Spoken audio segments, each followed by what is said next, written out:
جن کی ماں نہیں ہوتی انہیں دیر سے گھر آنے پر دروازہ کھلا نہیں ملتا۔ قدر کرو اپنی ماں کی، یہ انمول تحفہ زندگی میں صرف ایک بار ملتا ہے۔ جب بھی فارغ وقت ملے تو اپنے ماں کے پاس بیٹھ جایا کرو، کیونکہ ماں کے ساتھ گزرا ہوا وقت قیامت کے دن نجات کا باعث بنے گا۔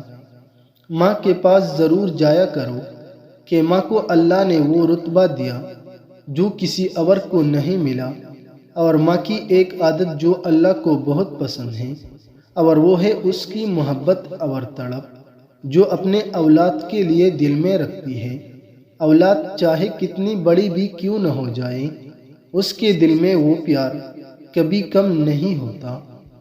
کسی نے ماں سے سوال کیا کہ اگر آپ کو اللہ یہ اختیار دے کہ آپ اپنی اولاد کا نصیب لکھو تو آپ کیا لکھو گے؟ تو ماں نے بہت ہی پیارا جواب دیا اور بولی کہ اگر مجھ کو یہ اختیار دیا جائے تو میں اپنی اولاد کے لیے سکھ لکھ دوں، دکھ نہ لکھوں، خوشی لکھ دوں، غم نہ لکھوں، کامیابی لکھوں تو ناکامی نہ لکھوں، عروج لکھوں تو زوال نہ لکھوں۔